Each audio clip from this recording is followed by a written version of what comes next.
3 meses ya de huelga en la UAM y el daño que se está causando a esa universidad es enorme. Posiblemente el semestre se haya ya perdido y la pregunta que se hacen profesores, alumnos es si el derecho al paro que está ejerciendo el sindicato universitario puede dejar a un lado o puede estar sobre el derecho a educación que tienen todos los alumnos de esa casa de estudios. Vamos a ver qué está pasando en la UAM, vamos a discutirlo. Soy José Buendía, muchas gracias por estar con nosotros en este programa en el que todas las ideas se pueden cuestionar siempre que se debatan. Le dejo mi Twitter, José Buendía MX, y ahora acompáñeme, vamos a ver estos datos para arrancar con nuestro debate de hoy.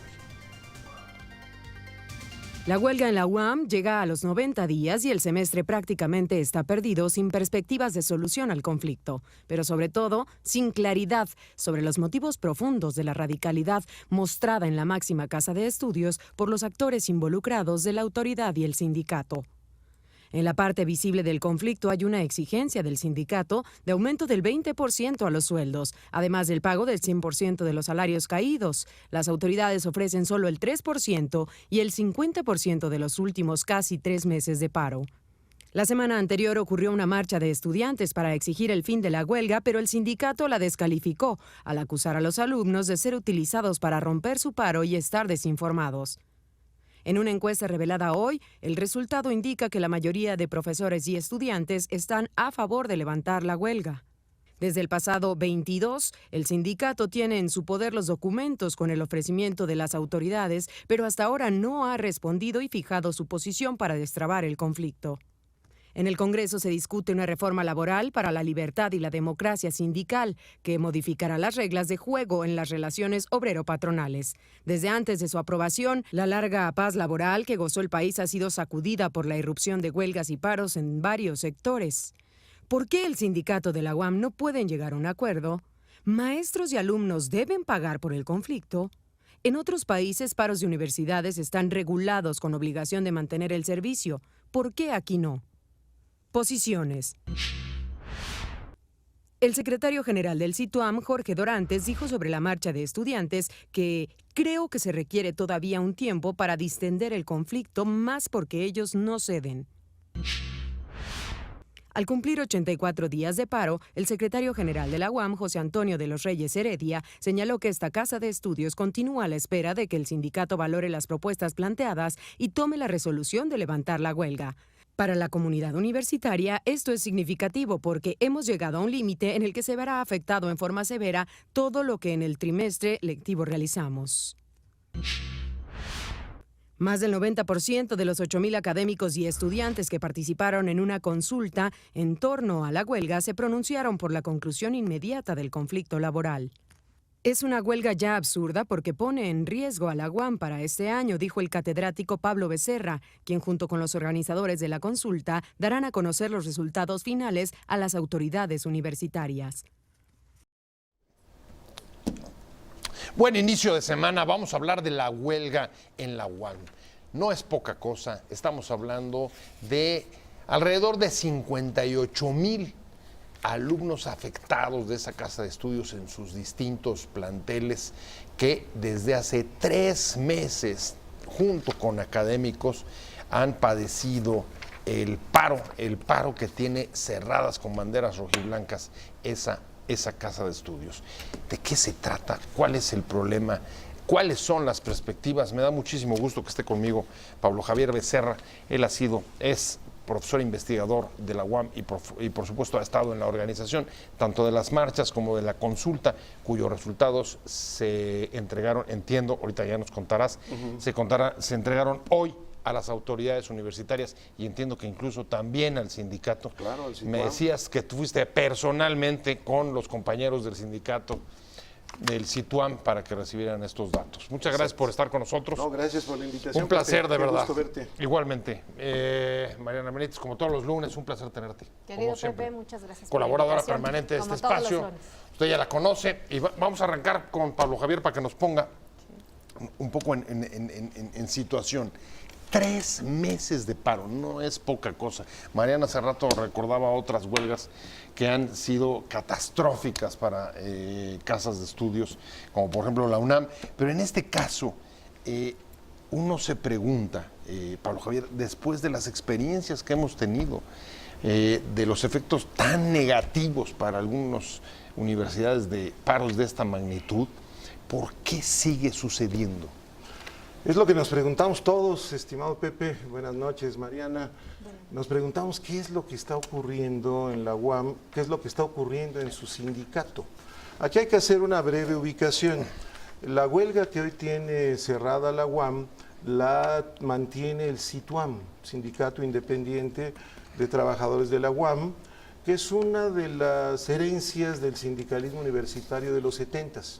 De la época del Estunam, recordarás que también quería ser un sindicato mixto. Este sigue siendo un sindicato mixto, pero de a mentiritas. En los hechos, los trabajadores administrativos ya se han quedado solos en el SITUAM.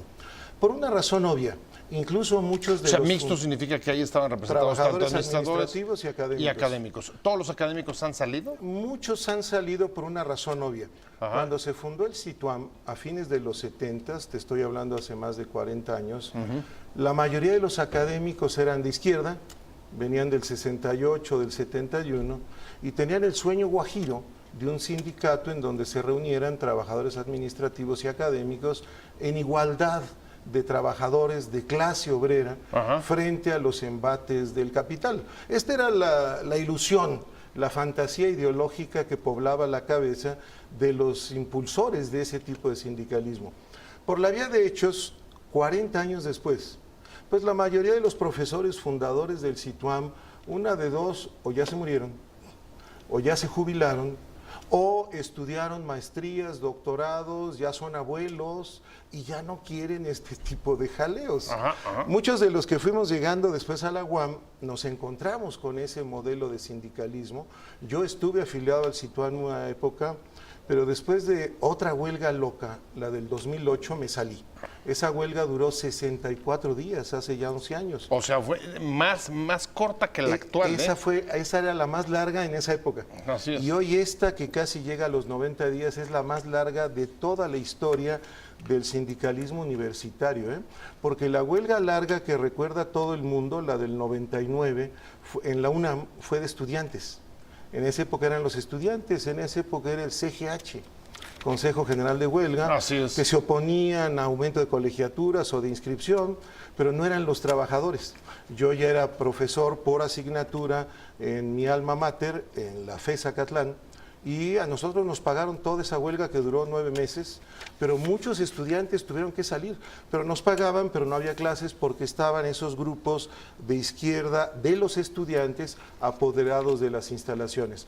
Ahora es este sindicato, que es un sindicato de administrativos, pero que se presenta todavía como un sindicato mixto. Lamentablemente sigue teniendo la titularidad del contrato colectivo que abarca administrativos y académicos. Por esa razón, los académicos no estamos cobrando. Estamos viviendo de aire estos 3 meses. Nos tienen sin salarios que 3 meses sin cobrar. Mariana Benítez, a ver, a ti, tú recordabas justo la huelga, te tocó a ti la de... Sí, y la verdad es de que... La del CEU, ¿esta crees que sea la última del viejo modelo en función de este sindicato de los 70s del SITUAM? ¿O ves alguna otra razón? ¿Cómo te explicas que esto siga ocurriendo, semestres que se pierden así nomás? Bueno, la verdad es de que no tengo tampoco una información, no conozco bien el sindicato, pero lo que yo sí te puedo hablar desde la perspectiva de los universitarios, ¿no? Porque yo lo viví. A mí me tocó, yo soy una víctima del paro estudiantil, la huelga del 99. Y fueron 11 meses. Recuerdo que esta huelga habrá estallado por ahí del 4 de abril. Y para febrero del 2000, 4 de abril del 99, y se reabre la universidad en el 2000. En aquella época, recordemos al famoso Mosh, ¿no? Y compañía. Entonces, son daños que son casi irreparables a las universidades. Estaba yo pues leyendo los números de estudiantes. miles, 58,000 estudiantes de licenciatura, estudiantes de posgrado, 3,000 académicos los que se están viendo afectados, sí. Una universidad que es considerada la tercera más importante en el país, universidad pública, y que además le había venido costando mucho trabajo, es decir, con esfuerzo se había logrado la UAM posicionarse como una escuela de vanguardia, una escuela donde se hace investigación. Leía también que más de 3,000 investigaciones han quedado paradas. El caso de esta estudiante que había sido admitida, se debería decir estudianta, pero bueno, que había sido admitida para hacer una especie de pasantía en la NASA y que ya no se pudo ir por este tipo de cuestiones. La verdad es muy doloroso. Yo fui estudiante, viví esto y sí siento que marcó un antes y un después en la UNAM en ese momento para miles de estudiantes y desde luego para miles de profesores y dejó una huella que tardó mucho la UNAM en reparar a base de paz sindical en los años siguientes. Pero el daño ya está hecho. Sí, bueno, y ahorita la pregunta es ¿hasta dónde más? ¿Qué está en el centro de la discusión? Si bien hay demandas laborales, también se tiene que considerar, y hoy lo dice claramente Raúl Contreras en el Excelsior el día de hoy, ya llega un punto muerto de este conflicto, donde ya la UAM, las autoridades de la UAM ya no pueden ofrecer más, porque tienen un límite presupuestal, es decir, ¿de dónde van a sacar más dinero para cumplir todas las expectativas? Por supuesto, sí. ¿Dónde ha estado la intransigencia? A ver, el sindicato por un lado dice, hemos hecho varias propuestas, ya nos bajamos, no estamos en el 20% original, creo que ellos ya están en, me parece que 10%, 10 o sea, la mitad. administrativos, 3 académicos y eso sí, siguen peleando 100% de salarios caídos. En tanto que la universidad no se ha movido de su postura original, ha dicho 3.5 y no hay más, en tanto que está ofreciendo 50% nada más de salarios caídos. ¿Dónde estás viendo? O sea, a ver, aquí hay intransigencia. ¿Dónde está? ¿Cómo la describirías? Ahí, claro, cada quien desde su bando ve la intransigencia donde quiere verla. Por ejemplo, el sindicato ha sacado cosas que no estaban en el emplazamiento. El emplazamiento a huelga planteaba aumento salarial 20%. Sí. Bueno, ok. Y retabulación 20%. Querían poco más del 40%. Y segundo, reparación de supuestas, yo digo supuestas con toda claridad, violaciones al contrato colectivo. Para acabar pronto, el CITUAM se queja de que la UAM contrata trabajadores de confianza porque hay muchos trabajos que los trabajadores del CITUAM no hacen o no hacen bien. Y entonces la universidad tiene que funcionar y contrata trabajadores de confianza. Esa parte, en mi opinión, ya está resuelta. Y normalmente se ha resuelto en estas huelgas con más plazas para el CITUAM. Nada más dense cuenta de una cosa, en los datos que han comentado, de trabajadores administrativos hay algo así como 5,000 trabajadores y de académicos 3,000. Es decir, hay más administrativos que académicos. Llega uno a la universidad y hay un trabajador administrativo, un trabajador de intendencia, está la señora que cuida la entrada, que ese es su único trabajo, estar ahí detrás de un escritorio, pero que cuida la entrada. Hay un exceso de trabajadores administrativos. A ver, es que de repente lo que estás describiendo, Mariana, es un modelo que uno no sabe si de verdad estamos ya en el ocaso, si está terminando, que son sindicatos que tienen el control como el CITUAM, gracias a que no hay competencia por el contrato colectivo. Plantillas infladas. 5,000 administrativos versus 3,000 académicos, no sé cuántas universidades del mundo tienen esa proporción, pero en cualquier caso parecen bastante infladas. Estamos ya hasta el fin, estamos en el fin de esta clase de modelos, Mariana. Pues mira, la verdad es que creo piensas? que esta experiencia difícil que enfrenta la UAM y que debe servir también para otras universidades, pues sí tiene que obligar a pensar, más allá de que se pongan de acuerdo las partes.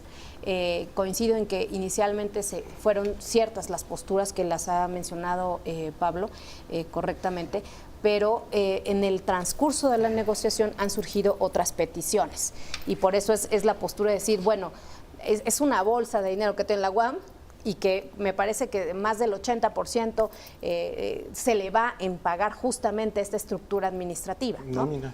En nómina, exactamente. Entonces sí creo que es una muy buena oportunidad para hacer una revisión puntual, ¿no? Pero aquí lo importante también es, o sea, es decir, sí para las autoridades hacer pues un claro corte y revisar qué son, tú estás diciendo, plazas que no realmente cumplen con los objetivos de la universidad, son mera burocracia y llama la atención que sea mucho más el personal administrativo que el académico, ¿no? Entonces, en una universidad que además ha venido, insisto, pujando y ha venido expandiendo su actividad científica de investigación. Entonces, realmente sí creo que es una buena oportunidad. Y también otra reflexión que yo sumo a la mesa es, bueno, en todo esto que está haciendo el gobierno para ayudar a resolver este conflicto. El gobierno no puede mantenerse totalmente ajeno a las negociaciones. Da la impresión leo las declaraciones de la secretaria, en fin, donde dicen que, bueno, es muy dolorosa esta situación, sí, pero más allá de mandar las condolencias, ¿qué es lo que está haciendo? ¿Cómo está facilitando para que realmente esto se detenga? Un gobierno que, bueno, pugna porque la educación es una de sus mayores banderas, ¿no? La educación, al parecer, pero aquí no estamos viendo de qué manera está sirviendo para facilitar un acuerdo y finalmente se reabra la universidad. Déjame tomar tu último señalamiento y voy contigo. Y te preguntaría, a ver, hay otra novedad en este conflicto y es la actitud que han tomado los alumnos, manifestándose, organizando una marcha la semana pasada y una consulta en la que entiendo, según los datos que traes, cerca del 90% del alumnado está en contra de que se mantenga la huelga. ¿Qué ha hecho el gobierno para apoyar a maestros, académicos y a alumnos? Mira, hasta hoy el gobierno básicamente se ha mantenido al margen. En efecto, las negociaciones se hacen en la Junta de Conciliación y Arbitraje.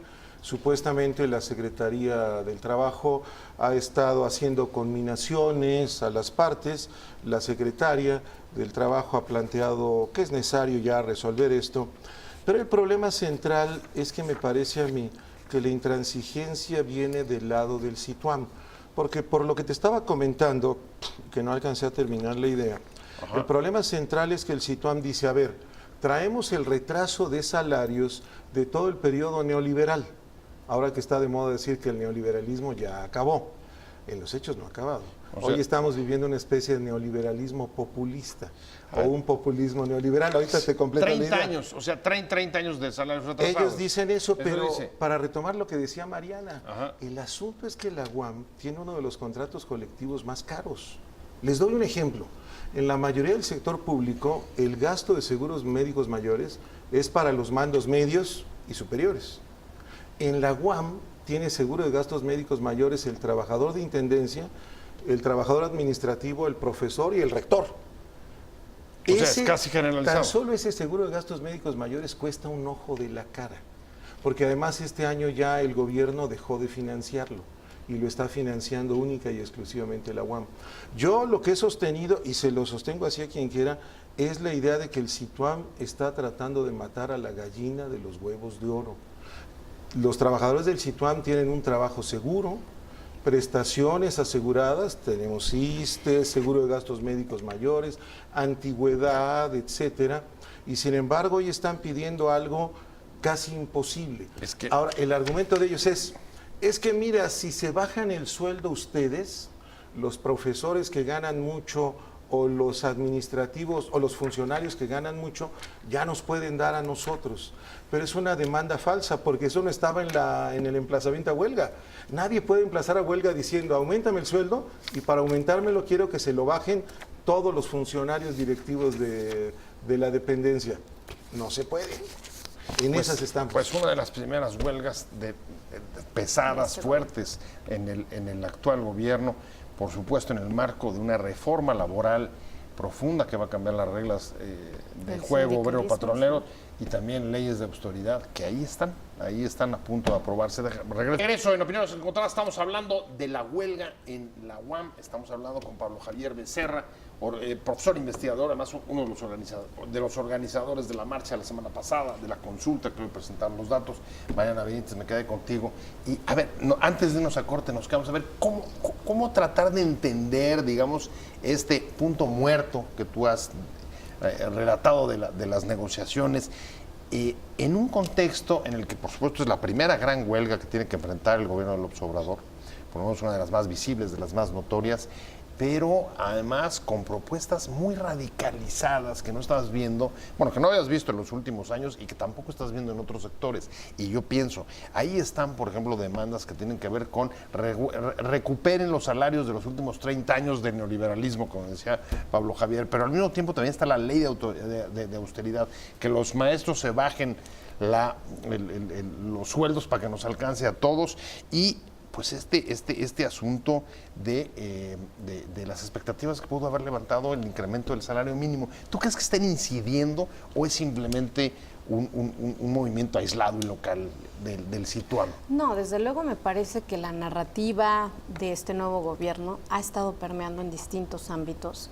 Ahora es el estudiantil, pero también en los sectores económicos, en las empresas, por ejemplo, el caso de Tamaulipas. Es decir, de venir, y hay que reconocerlo, aunque a muchos no les guste, pero de venir de una paz sindical, ¿no?, importante del sexenio pasado, a ahora un ambiente, un contexto en donde pues la narrativa se parece mucho a la del gobierno, ¿no? Y yo creo que aquí el gobierno también no ha medido hasta dónde va a llegar esta espiral que se ha generado de expectativas, bien lo dices tú, de expectativas y de exigencias que sienten que hoy habrá un eco, ¿no? Pero en esa expectativa, pues es un terreno fértil para propuestas que definitivamente ni el gobierno en otros contextos ni las universidades podrán cumplir. Por ejemplo, el caso de que efectivamente una de sus demandas iniciales del sindicato de la UAM fue la de bajarle la nómina, porque seguramente sí hay una nómina dorada, a lo mejor, ¿no?, una nómina de ciertos burócratas universitarios que ganan mucho. Dicen bien que pagados, ganan más que el presidente, muy bien pagados, ¿no? Muy bien pagados. Sí, pero aún, y creo que lo ofreció la propia autoridad de la UAM, dijo, bueno, vamos a limitar, pero aún limitando, aún bajando esos excesos de la alta burocracia estudiantil, universitaria, aún así esa bolsa que se recupera no va a alcanzar para cubrir las expectativas. Entonces, la gran preocupación que hay aquí es ¿en qué punto va a existir este momento de encuentro? ¿O quién se va a mover? ¿Qué va a pasar? Claro, ¿no? ¿Coincides las expectativas que ha generado la narrativa oficial están generando posiciones, digamos, radicalizadas con propuestas como la del sindicato? Sí, sin lugar a dudas. Esta idea, por ejemplo, de que el que gana más es corrupto. Si se dan cuenta, la idea central de este gobierno de combate a la corrupción no va por el lado de combate a los funcionarios corruptos del pasado inmediato, sino por el combate a los funcionarios que ganan más o menos bien. De hecho, este discurso permea en el Situam. Los que ganan más que el presidente son corruptos porque se autoasignan. Pero el problema, no hay que olvidarlo, es que el presidente de la República se autoasignó un sueldo muy bajo. Por lo tanto, evidentemente, el rector que gana más que el actual presidente, por supuesto que sí. Un profesor de alto nivel, por ejemplo, en nuestro movimiento universitario de académicos de resistencia, hay colegas que son SNI3, físicos, biólogos, químicos, no solo de ciencias sociales como tu servidor, sino, digamos, los que están publicando en revistas norteamericanas o internacionales de física. Y ellos están ganando más que el presidente. Y ellos ganan más que el presidente, pero por supuesto. De la huelga en la UAM, el derecho a la educación versus, Pablo Javier Becerra, el derecho a la educación. Parece que está subordinado el segundo sobre el primero. ¿Derecho de huelga o derecho de educación? De hecho, el Situam dice, no estamos afectando el derecho a la educación, todo va a ser mejor, la universidad va a ser mejor después de nuestra huelga. En mi opinión es totalmente falso, es una huelga muy larga, ya los muchachos, los estudiantes, por su cuenta decidieron emprender un amparo por violación a su derecho humano a la educación. Ya presentaron este amparo, vamos a ver qué ocurre. Y han colaborado con nosotros, los académicos, en una cosa. El Congreso de la Ciudad de México, el día 4 de abril, emitió un exhorto muy interesante, que no solo llamaba a las partes a ponerse de acuerdo, sino que le decía al Situam, por favor, consulta a todos los trabajadores. Ajá. Porque resulta evidente que en el Situam la toma de decisiones se concentra en un pequeño grupo de activistas, el comité de huelga. Yo digo, sí debe haber el derecho a la huelga, pero el derecho a huelga debe estar sujeto al voto universal, directo y secreto. Bueno, algo que estamos viendo, Mariana, hoy con la nueva ley, ¿no? Con la propia reforma laboral. Derecho a la educación, en este caso, no puede estar solamente supeditado a las prerrogativas del comité de huelga. O sí. A ver, aquí qué bueno que regresamos, le haces esta pregunta. Están dos derechos en pugna, ¿sí? Dos derechos en conflicto, derecho de huelga, derechos laborales que están puestos sobre la mesa versus la educación. Si lo vemos desde un punto de vista de justicia social, vamos a decir, ¿no?, que ha sido uno de los lemas, una de las principales ofertas de este gobierno, pareciera que la balanza se ha inclinado, o sea, las victorias han estado del lado de los sindicatos, pero yo retomo lo que dice Pablo. La pregunta aquí es, ¿realmente es el derecho de todos los trabajadores? Es decir, ¿todos los trabajadores están de acuerdo con este tipo de demandas o son una minoría? Porque lo que está diciendo Pablo nos recuerda mucho a la CENTE. Y las demandas de la CENTE, que no son las demandas de todos los docentes de este país, prevalecieron por encima de la educación de millones de niñas y niños. Aquí estamos viendo lo mismo. Vemos que en una consulta bastante amplia a los estudiantes y a los propios, fíjate, y a los propios docentes, de los 3,000 académicos que hay en los 5 planteles, el 91% de estos académicos dijo que estaba de acuerdo en que ya se levantara la huelga. Entonces, aquí la gran pregunta es, ¿qué es lo que está, digamos, de qué lado va a estar este gobierno y en general el debate? Si bien hay derechos que hay que reconocerse, e insisto, es un tema de justicia social, no nos olvidemos también que la educación es el mayor igualador social que puede existir en cualquier sociedad. Si nosotros le estamos negando y estamos privilegiando los conflictos, las salidas o las demandas de muchas veces, y estamos viendo que este es el segundo caso, de minorías de los sindicatos, por encima también de los derechos de los estudiantes, niños y universitarios, me parece que aquí estamos cayendo en un grave error, porque les estamos privando de realmente poder tener una oportunidad de futuro a los jóvenes y a los niños. Insisto, es el mayor igualador social aquí y en China, la educación. Pero a ver, incluso me pregunto, ¿y los propios administrativos? No creo que estén interesados, además de los estudiantes, en acabar con la gallina de los huevos de oro, ¿o sí? Yo tengo la impresión de que no. ¿Qué datos traes? Mira, la imagen que tengo yo, a partir de todos los reportes que he ido analizando del sindicato, es que, por ejemplo, en las asambleas sindicales seccionales, en cada sección, debería haber varios cientos de trabajadores. Normalmente hay muy pocos. Muchos trabajadores optan por quedarse en su casa, dedicarse a otros trabajos, porque hay pequeños grupos de activistas profesionales, estilo CENTE, que ejercen su control por varias vías, incluyendo la violencia. El día de hoy en las asambleas seccionales de la UAM, por ejemplo en Iztapalapa, llegaron algunos colegas profesores que se les ocurrió ir a la marcha del jueves pasado. Los corrieron con el grito de fuera SPAUAM, que sería el germen del sindicato del personal académico que se está construyendo. Porque el Situam dice, no, si ustedes fueron a una marcha que está abogando porque se acabe la huelga, son traidores a nosotros. Y en este momento hay comité de huelga en el local del Situam.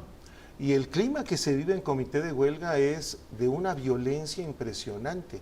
Una violencia tal vez no física, todavía no llega a ese nivel, aunque a veces sí hay amenazas y golpecitos, pero los delegados moderados, por ejemplo, dentro del Situam hay algunos profesores que llevan ahí años o administrativos, pero que ya están moderándose, que ya quieren levantar la huelga, de repente se suelta el griterío para no dejarlos hablar, los empujan, les quitan su turno de palabra. O sea, presión. En fin, presión hay una interna. presión terrible. ¿Para qué? Presión interna. Para que sea ese pequeño grupo de activistas que esté en el comité de huelga, que te repito, no son arriba de 120 los que deciden el destino de toda la comunidad universitaria. Por eso nosotros hicimos esta consulta. Ahorita, la huelga en la UNAM, ¿hay alguna posibilidad de que se levante o no? Nosotros estamos apostando a que sí la haya. ¿Cómo estamos apostando? Hemos estado sondeando a la comunidad en función de lo que sugirió, de lo que exhortó el Congreso de la Ciudad de México. Nosotros le solicitamos el día 11 de abril al sindicato, y ahí tenemos el oficio de recibido, jamás nos dieron respuesta, que hiciera caso de ese exhorto para que nos consultara a todos. Por eso decidimos, en combinación con los estudiantes, hagamos una consulta. ¿Cómo? Pues en la UAM tenemos ingenieros, expertos en informática, psicólogos, sociólogos, y entonces armamos una consulta electrónica que luego completamos el mismo día de la marcha con una consulta presencial. Fueron dos modalidades de la misma consulta. ¿Qué resultados nos dieron? Era una consulta en la que no había posibilidad de hacer trampa, ¿eh? Hubo más de 10,000 votos que se inutilizaron porque eran de Tribilín, de Pato Donald o con números ficticios. Solo podían votar con su número de alumno o con su número de empleado. Identificados. Exacto. 8,081 votos válidos, 8,000 en total. Por levantar la huelga el 94.7, 7,655. Por mantenerla el 3.8 y no tienen opinión el 1.5. Pero veamos ahora por sectores. Entre los académicos, por ejemplo, los académicos fueron, que contestaron la encuesta, 1,657. Más de la mitad de los académicos de la UAM. En la UAM hay 3,090 académicos. Más de la mitad del plantel. Más de la mitad. Y de esos académicos, el 91.2 votó por levantar la huelga. Pues ya en estudiantes... me tengo que ir, mi querido Pablo Javier. Estudiantes rapidísimo, échanos rapidísimo. Estudiantes, el 95.5% que se levante la huelga. Mariana, muchas gracias. Muchas gracias, Pepe. Muchas gracias. Nos vemos mañana. Muchas gracias, Pablo Javier Becerra. Gracias a ti, Pepe. Pero sobre todo, gracias a usted por haber estado con nosotros hoy en Opiniones Encontradas.